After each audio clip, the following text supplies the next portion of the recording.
Every year, thousands of people flock to the snowy peaks of the majestic Alps, drawn by the thrill of skiing and the comfort of cozy mountain huts. But what if the sheer beauty of this high-altitude paradise gives way to a raging storm?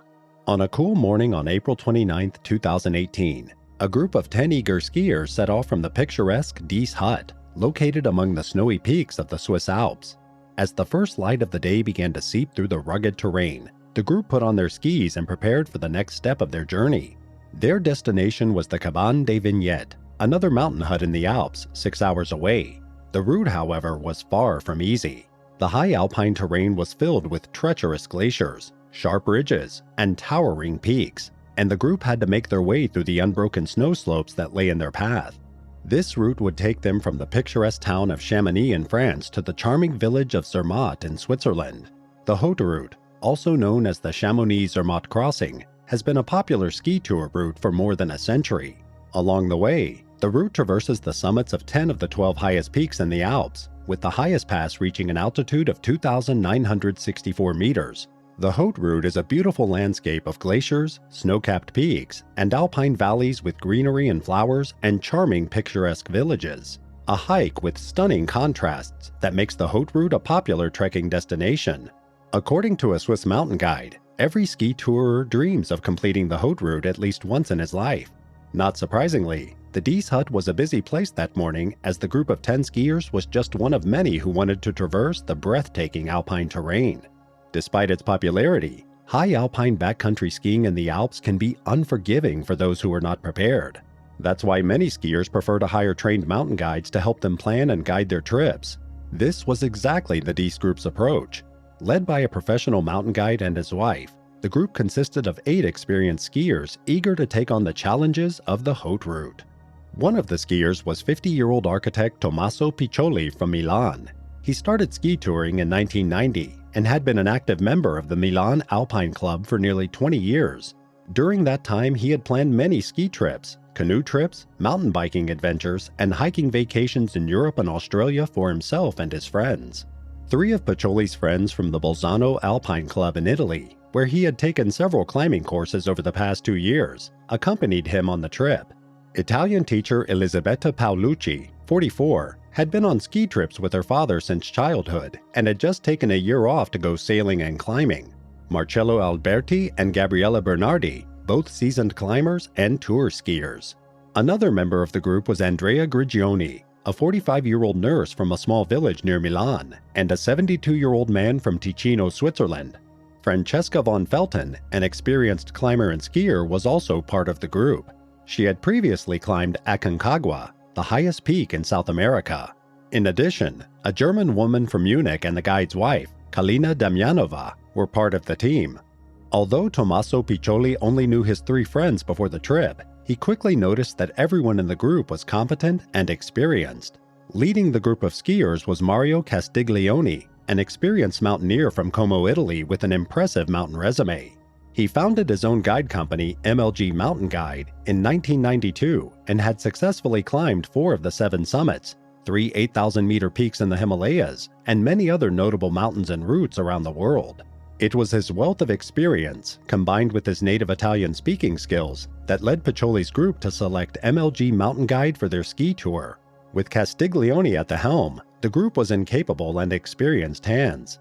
Despite their original plan to ski from Dies to Nakamuli, the group had to change their destination due to an approaching storm. Their guide, Castiglioni, decided to lead them to Vignettes instead, which would shorten their trip by a few hours. Piccioli said that he had checked the weather forecast the night before and heard rumors of a dangerous storm approaching. But on the day of their trip on April 29, 2018, the weather turned out to be very beautiful. The skiers prepared by loading up the necessary supplies and double-checking their equipment before embarking on their adventure, and stepped out onto the snowy terrain with a sense of excitement.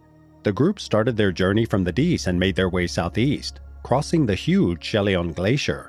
Then they began the long and arduous ascent to the Pigne d'Arolla, which usually takes about 4 to 5 hours. The summit at 3,796.8 meters on the Haute Route offers breathtaking panoramic views on clear days. From the summit, It is usually a quick 30 to 60-minute descent to the Cabane des Vignettes, located on a beautiful but fragile ridge at 3,157.5 meters. The skiers began their ascent on April 29th at 6:30 a.m., expecting to reach the Cabane des Vignettes in time for a late lunch. However, things did not go as planned. The day started promisingly as the group set off under partly cloudy skies. The wind was gentle and the mood was high. But by mid-morning, their fortunes began to change dramatically. The sky quickly became cloudy, and the wind became stronger with gusts. And if that wasn't enough, the weather conditions got even worse. Heavy fog and light snowfall reduced visibility to almost zero. Despite these difficult conditions, the group persevered and climbed for another 1 to 2 hours, unaware of the danger they were facing. According to Dale Remsburg, technical director of the American Mountain Guides Association, most alpine guides use their smartphones for navigation during trips like the Haute Route. While some guides carry a small Garmin GPS as a backup, the navigation apps on smartphones are reliable and offer pre-programmed hiking and touring maps. Even with spotty cell phone coverage, GPS-based apps can still function, so most guides turn off everything except the navigation app to save battery power. To combat battery drain, guides use cases with built-in secondary batteries and carry large backup batteries. It was unclear what precautions Castiglioni took beforehand. At some point during the uphill section, it became clear there was a problem with Castiglioni's phone or the navigation app he was using. As the group ascended higher, the weather conditions worsened and the visibility dropped to near zero. Castiglioni, the guide, was navigating using his smartphone, but at some point he began to make erratic movements. It became clear to Piccioli that Castiglioni was lost and his smartphone wasn't working. Piccioli then pulled out his waterproof Garmin eTrex GPS unit, which did work properly. At first, Castiglioni refused to use Piccioli's GPS, relying on his own ability to navigate. Still, he eventually agreed and asked to examine the GPS. Unfortunately, Piccioli had installed only the summer hiking edition of the Haute Route, which bore similarities but did not exactly match the winter routes. So it would have served only to indicate their location on the map, with no use in determining their course. The exact cause of Castiglioni's device failure remains unknown, but it played a significant role in the tragedy.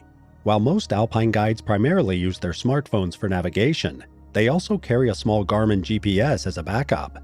In this case, Castiglioni's smartphone failure left the group relying entirely on his navigational skills, which ultimately proved inadequate in the whiteout conditions. However, the wind continued to howl as they reached the summit of Pigne d'Arola, forcing them to miss a much-needed lunch break.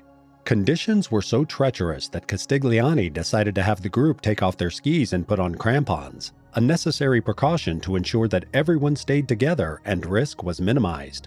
As they prepared for the descent, the group braced themselves for what would prove to be the most dangerous part of their trip yet.